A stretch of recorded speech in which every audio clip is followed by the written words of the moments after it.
To defeat an enemy, you must know them. Not simply their battle tactics, but their history, philosophy, art. Warning, this video has me saying Thrawn's Chiss name a lot. I'm probably going to fail at pronouncing it, but here I go.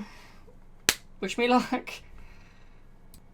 Mithranrodo, better known by his core name as Thrawn, was a Chiss male officer of the Chiss Ascendancy and Grand Admiral of the Imperial Navy during the reign of the Galactic Empire. Thrawn was well known as a brilliant and ruthless strategist. He believed that in order to achieve victory in a war, one must know their enemy. As such, he dedicated himself to understanding the philosophy, art, and culture of his opponents. However, everything changed for Thrawn when he went missing after his encounter with Ezra Bridger and the Purrgil. Despite that, Thrawn was still a massive help to the First Order and Palpatine's plan. Today, I'm going to explain why, so sit back, relax, and have a cup of warm milk. Welcome to Star Wars Timelines.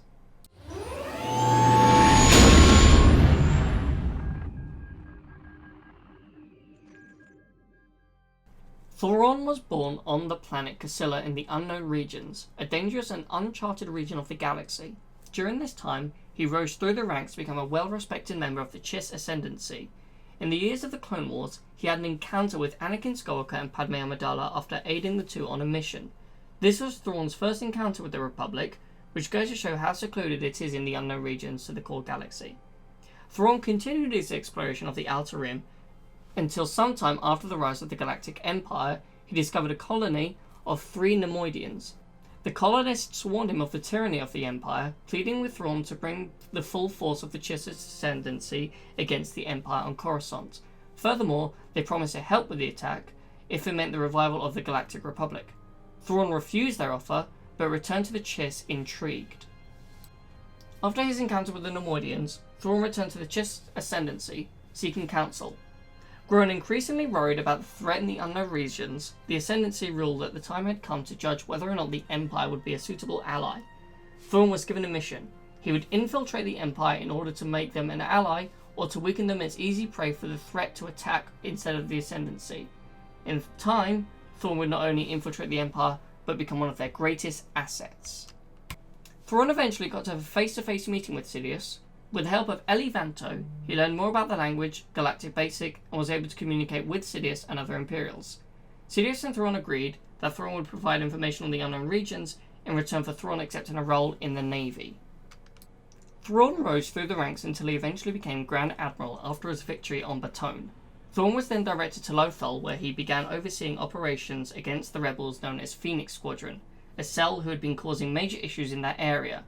Thrawn was tasked with finding their hidden base, but also began using the factories on Lothal to construct a new TIE fighter, the TIE Defender, a ship equipped with ray shields and a hyperdrive that was superior to most other fighters. Thanks to Thrawn's tactics, he eventually found the rebel base on Atollon and launched a full-scale attack. However, most of the rebels were able to escape the planet and retreat to Yavin 4 to join the larger rebel alliance. After a short mission with Darth Vader, Thrawn returned to Lothal, but this time he is focusing to be more on the TIE Defender. He works on completing the project and capturing the rebels. The Rebel Alliance launched a full assault on Lothal to destroy the factory. However, Thrawn intercepted the rebels and foiled their assault, resulting in the capture of the leader of the Ghost Crew and Phoenix Squadron, Hera Syndulla. Thrawn was called away to Coruscant shortly after, as the funding to his project was put at risk, as other Imperials wanted to focus all the funding on the new superweapon, the Death Star. During his absence, Governor Price was placed in charge of the factory. However, she made several mistakes and blew up the fuel depot, as well as Jedi Knight Canon Jarrus. Despite Kanon's death and the Imperial victory, Thrawn was furious, as his Defender program was now at complete risk due to the destruction of the fuel depot. What the rebels failed to achieve, Price had done for them. The rebels initiated a plan to liberate Lothal. It appeared to have been a success until Thrawn returned to Lothal and forced the rebels to surrender Ezra Bridger to them. However, what came next, Thrawn didn't expect. Creatures known as the Purrgil arrived and destroyed Thrawn's fleet. Ezra and Thrawn fought on the bridge of the Chimera until the Purrgils got hold of the ship, and Thrawn and Ezra were pulled into hyperspace by the Purrgil, as well as the rest of the Chimera. Because of this, both went missing. They were known to have survived, but were now lost in deep space. With this, one might be mistaken for assuming that Thrawn's service to the Empire seemed to be at an end. However, even though Thrawn was gone, he had left behind information that was valuable to not only the Empire, but to the First Order. This was his knowledge of the unknown regions. To carry out Palpatine's third plan of the contingency, they used an Imperial observatory on Jakku to help chart their way through the harsh region of unknown space. Much of what Thrawn knew of the unknown regions had been used in the observatory's computations. As a result of Thrawn's knowledge, as well as the information retrieved by the few survey teams and droids the fallen Emperor had once sent into the unknown, the Imperial Navy reorganized into the First Order in the depths of the galaxy.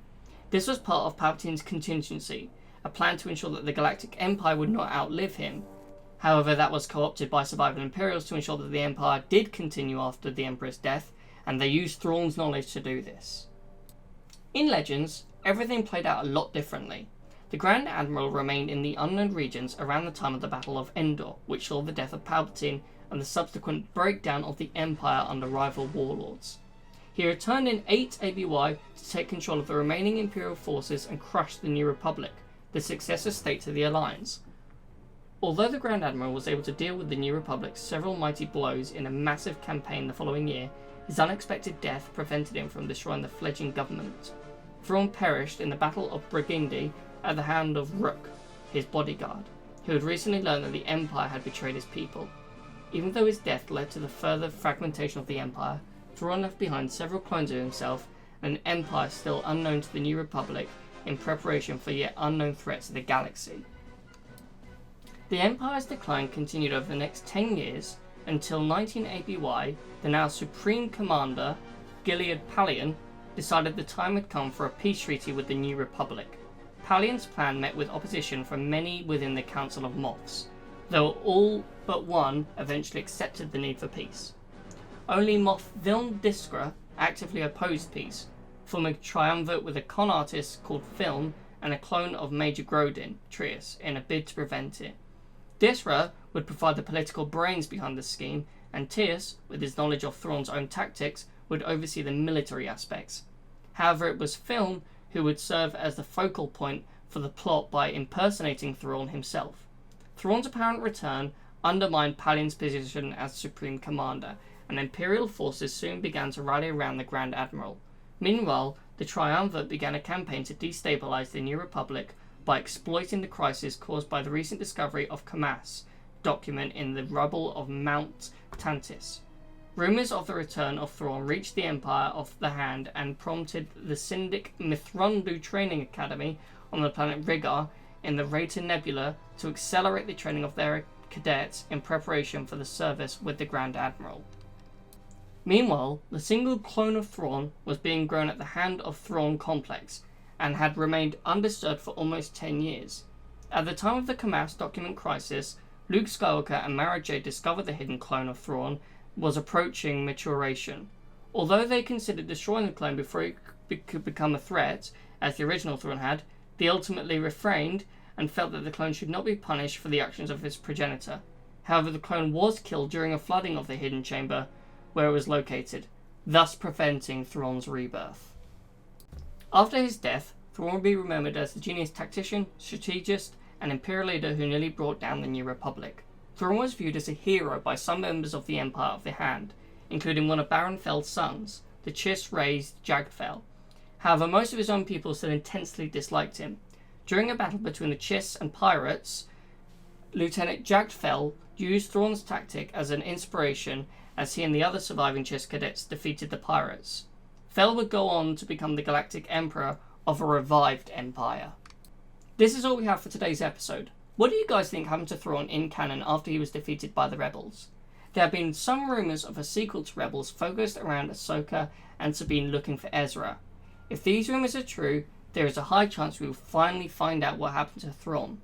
Thank you for watching, and may the Force be with you. Also, don't forget to like and subscribe. Also, I apologise for my pronunciation of Thrawn's Chiss name. Yeah, apologies. Thank you. May the Force be with you.